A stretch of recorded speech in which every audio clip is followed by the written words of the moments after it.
Distinguished guests, ladies and gentlemen, the Cabinet Secretary for Defense, Honorable Eden Duale, and the U.S. Secretary of Defense have now come in to sign the Kenya-U.S. Defense Cooperation Framework.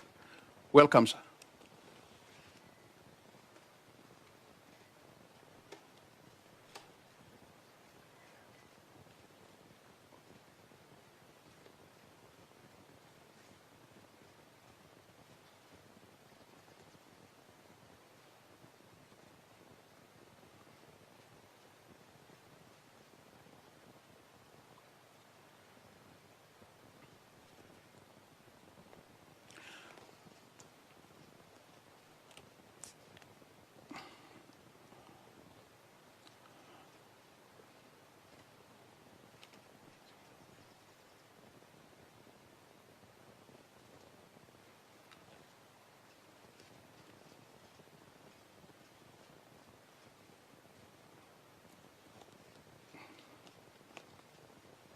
Thank you, sir. I request that you exchange the framework so that they can move forward, sir. Kindly.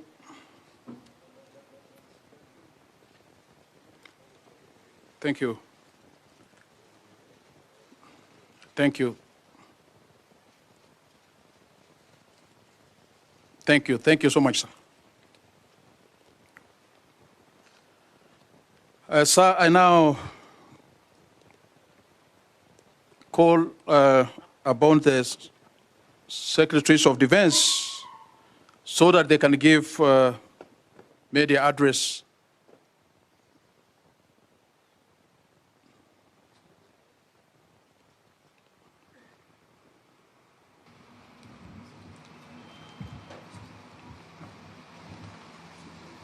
Thank you so much. Sir, you can carry on. Thank you. Ladies and gentlemen of the media, welcome to this media briefing. I welcome the U.S. Secretary of Defense, Lloyd Austin, and his distinguished delegation. Today we stand before you, having just concluded a highly productive meeting between the Ministry of Defense of the Republic of Kenya and the United States Department of Defense. Subsequently, I'm delighted to announce that we have just signed a framework for defense cooperation spanning the years 2023 to 2028.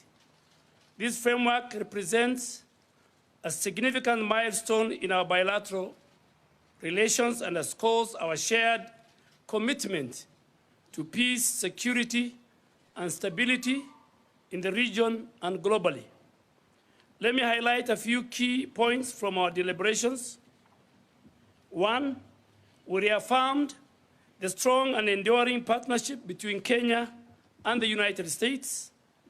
It's not just about shared interests, but shared values, shared commitment to democracy, and a shared desire for a safe and a more prosperous world. Two, the framework places a special emphasis on enhancing military interoperability between our two militaries in an increasing complex and interconnected world. Our ability to work seamlessly together is paramount. This cooperation will enable us to respond effectively to the ever-evolving security challenges in our region and beyond. Third, Kenya has long been a contributor to international peacekeeping efforts, and we are proud to continue that tradition. The framework ensures that we receive the support and resources necessary for our operational deployment. In this respect, we remain committed to contributing to global peace and security. More importantly, our discussion opened avenues for exploring and expanding cooperation in the field of defense technology and innovation. We believe this framework will not only enhance our defense capabilities, but also contribute to our economic growth through joint ventures and technology sharing. This framework is a symbol of our shared vision for a better tomorrow. Both Kenya and the United States are driven by a common purpose, and together we will navigate the challenges that lie ahead. In conclusion, I want to express my gratitude to Secretary Austin and his team for their commitment to this partnership. Together, we are charting a course towards safer, more secure, more prosperous future for our nations and the world at large. I now invite U.S. Secretary of Defense to make his remarks. Thank you, sir. Good afternoon, everyone. And thank you, Secretary Duale, for your kind words. It's great to be here in Nairobi, and it's great to be in Kenya during my first trip across Africa as Secretary of Defense. I'm grateful for your warm welcome and your hospitality. I wanted to be here in person to underscore the importance of our ties to Kenya. It was a pleasure to be able to meet today with Secretary Duale to discuss our strong defense partnership. And during our meeting today, I thanked him for hosting U.S. forces at Manda Bay and for his commitment to our shared security. Signing the framework for defense cooperation between our two countries today reinforces the importance of our strategic partnership with Kenya. And it will help guide our bilateral defense relationship for the next 5 years. I look forward to meeting with President Ruto later today to discuss our strategic partnership. Now, the U.S. government deeply values our partnership with Kenya in countering al-Shabaab. We're grateful to Kenya for its leadership in tackling security challenges in the region and around the world. And I also thank the Secretary today for Kenya's willingness to consider leading a multinational security support mission in Haiti. The United States stands ready to support that mission by providing robust financial and logistical assistance. And we intend to work with the United States Congress to provide up to $100 million in support.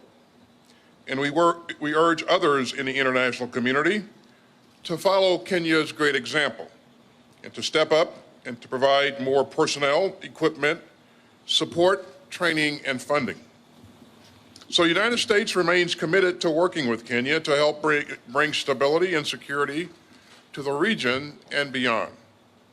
And we deeply appreciate Kenya's leadership and friendship.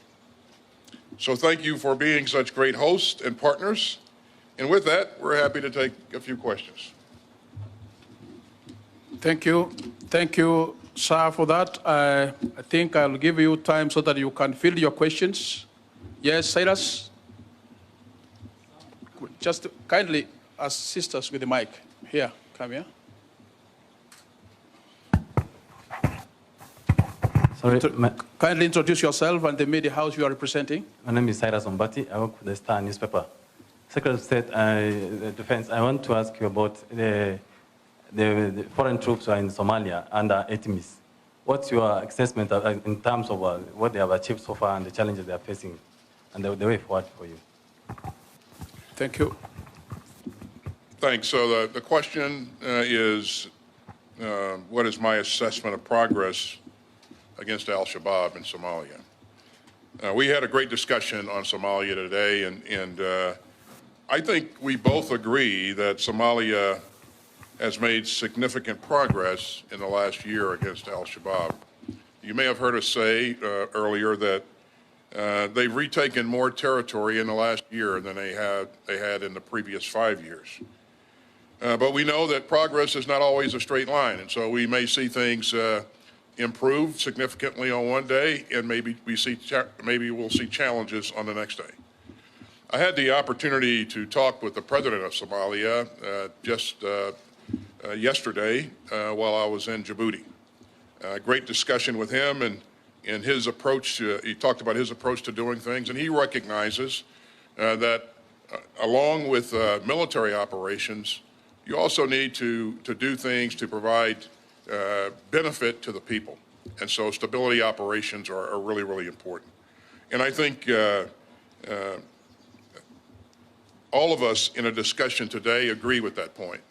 So our approach across the continent has always been a combination of defense capability, development, and also diplomacy. And I think that's the right combination to ensure that you create lasting effects. But again, we've seen a lot of progress. Progress is not always straight line. There'll be challenges and setbacks from time to time, but a lot of progress in the last year. So. Thank you. Yes, Mr. Mansour? Oh, thank you. Thanks again. Secretary Austin, you just mentioned progress in Somalia, and you met with the president of Somalia. His government is calling on the UN to postpone the drawdown of AU forces from Somalia.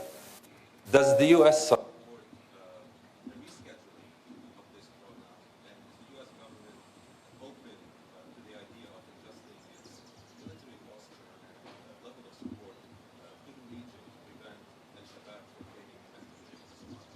And if I may, for Mr. Duali, there seems to be a shift in the balance of power on the continent. France announced it's pulling its forces out of Niger. China and Russia seek to gain more influence. How do you assess the strategic or the impact of strategic competition between the U.S. on the one hand and Russia and China on the other hand on security, peace, and stability on the continent? Thank you. Thank you. So thanks. I did have the opportunity to meet with the president of Somalia yesterday, as I said earlier. Great discussion. And again, we had a great discussion today with the secretary. His assessment is that he does need more time, and he's faced with the difficult task of keeping pressure on al-Shabaab, at the same time generating forces so that he can continue to be successful. There are a number of countries in the region that have helped with that force generation, but there's still a lot more that needs to be done. So his assessment is that he does need more time, and our concern is that, again, we have established some momentum. We want to make sure that where possible we maintain that momentum. So I think countries in the region are looking for ways to continue to help, but in terms of what that's going to look like is yet to be defined.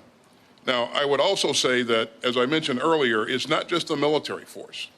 As we discussed earlier, it requires substantial investment in other things, economic development, things that get after the root causes of instability. And so more investment, more things that he can provide to the people of Somalia to help maintain their support, I think, is what he needs as well. So.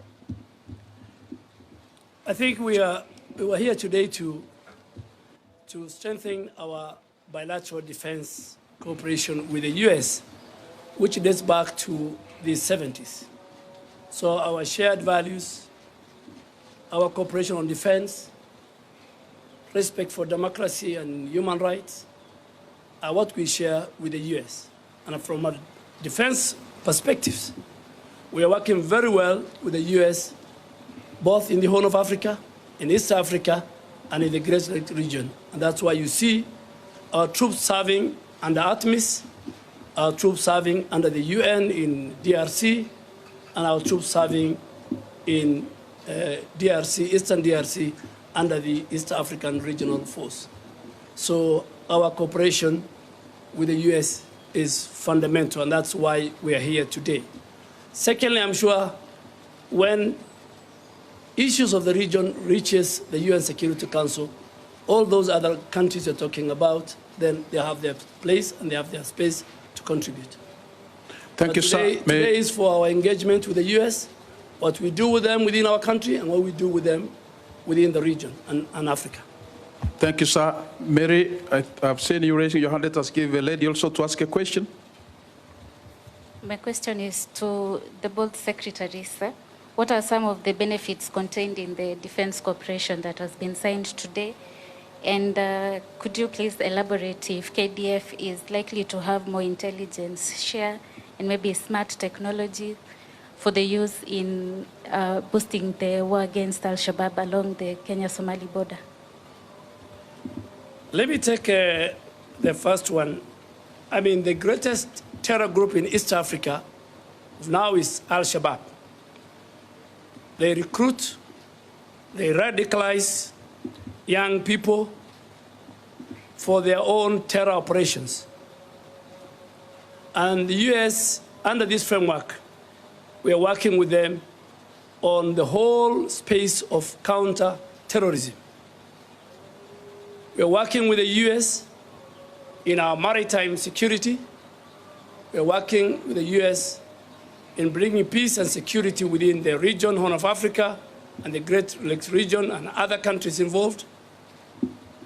And we are working with the US on our training and how the Kenya Defense Forces can be professionalized.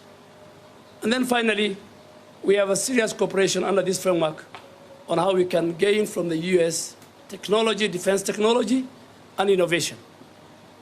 Thank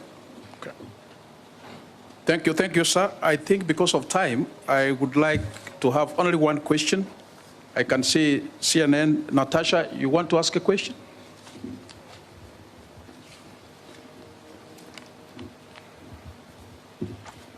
Thank you so much. Mr. Secretary, first for you. How will France's decision to remove all of its troops from Niger by the end of the year affect the U.S.'s military posture in the country? Will the U.S. keep its forces there even with one of its closest partners withdrawing completely? And is France's withdrawal a blow to the counterterrorism war in West Africa writ large? And then for you, Mr. Minister, on the UN peacekeeping mission, once the UN does vote on a multinational security force for Haiti, how fast can that happen? What is the timeline, and when will boots actually be on the ground? And is Kenya prepared for that long-term security need? Thank you. Thanks, Natasha. Regarding France's decision, as you know, each country will make its own decisions and for its own reasons, and I won't comment on France's decision or try to speak for France. But when it comes to our force posture in Niger, we've not made any significant changes to our force posture. And as I have mentioned a number of times before, we really want to see a diplomatic solution evolve. We want to see a peaceful end to the crisis. And most important, we want to see preservation of Niger's diplomatically elected government. And so while we give diplomacy a chance, we'll also continue to evaluate any future steps that would prioritize both our democratic and our security goals. And these goals are intertwined. So.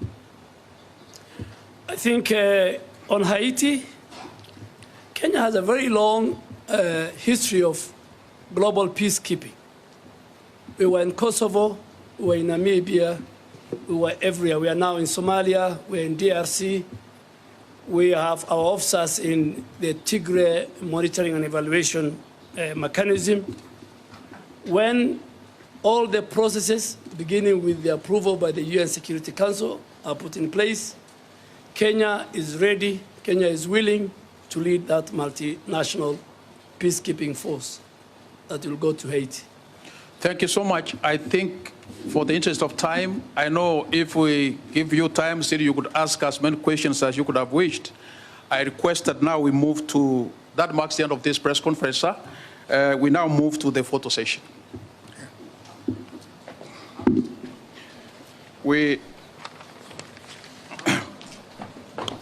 The first photo is of both Secretaries of Defense.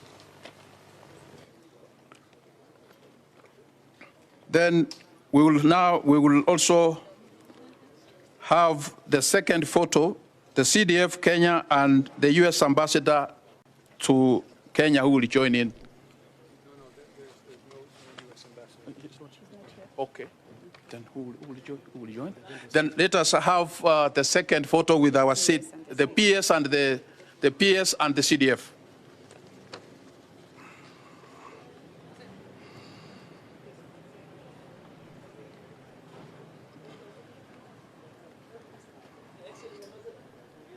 It's not in.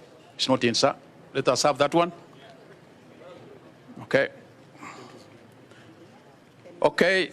The next one is 5 CDF service commanders and all other general officers of the Kenya Defense Forces to join in.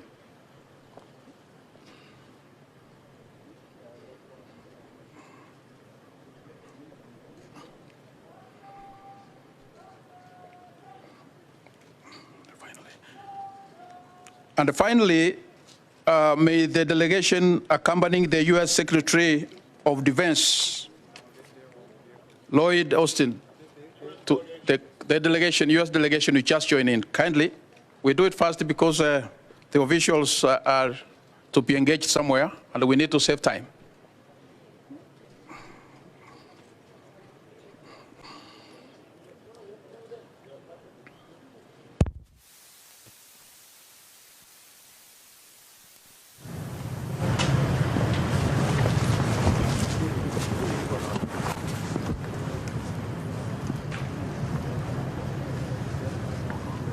Yes.